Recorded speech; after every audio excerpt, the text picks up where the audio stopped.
Okay, guys, I'm still at Oddfellows Cemetery in Morganfield, Kentucky, where my birth father, my half sister, and my half niece are buried.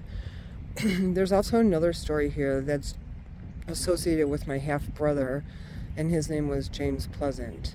So, this is the Pleasant grave, and Elva died in 1952. And James, this is James Sr. My brother was James Jr. So James Sr. also died in 1952. Married August 7th, 1937. So what I can tell you about this story, it's very sad. So my brother James Pleasant was the son of Elva. And he thought he was the son of James Sr. But Elva was once married to my birth father, Bertie Hancock.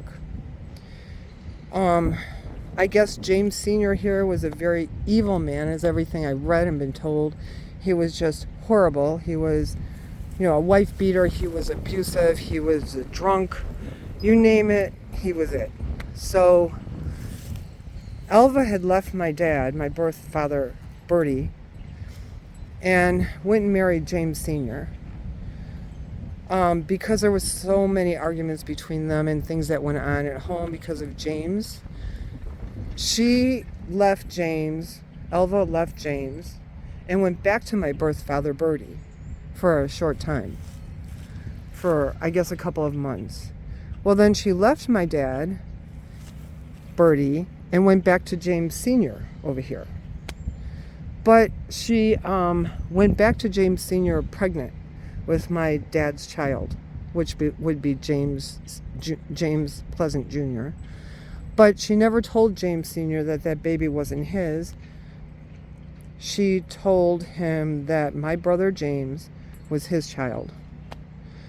So I don't know what happened there, but now that I came into the picture years later through DNA and I was able to find my family, James Sr., what he did was he shot and killed Elva, and then he killed himself.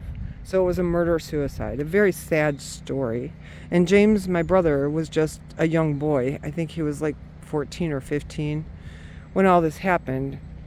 He said that his father, James Sr., was drunk and in a drunken rage, and he killed his mother and himself.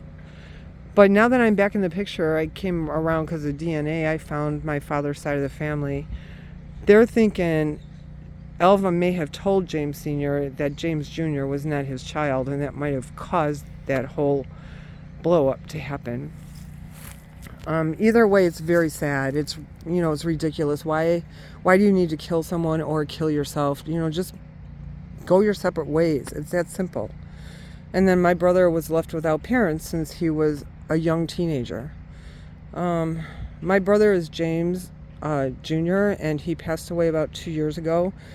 I found his family, but his granddaughter, who's very close to him, wouldn't allow a reunion between us. She kind of stepped in the middle of it and said no, her grandfather would not be happy, because she had asked him one time, what would happen, she said, Grandpa, what would happen if you found out that your dad was really Bertie Hancock? And he just blew up. He said, my father is not Bertie Hancock. My father is James Pleasant. So she said he got really upset, and so she wasn't going to push the issue anymore. And we all let it go, so I never got to meet my brother James Jr., unfortunately. But I do know the story behind all this. And I don't know where James Jr. is buried. I'd like to go visit his grave sometime. But anyway, that's the story of the Pleasants here. So one of my dad's wives right here was Elva. I think my dad was married 4 times, I believe, if I go back and look at the records. But some sad stories in the cemetery. I left, now those little purple ones in the front, in the ground, I just put those there. Those were old flowers I had left my dad, but they were still laying here. I didn't bring enough flowers, so I just grabbed those and brought them over to the Pleasants. So anyway, I'm going to see if I could get to talking to the funeral director. I'll catch you guys later. That's the story of the Pleasants.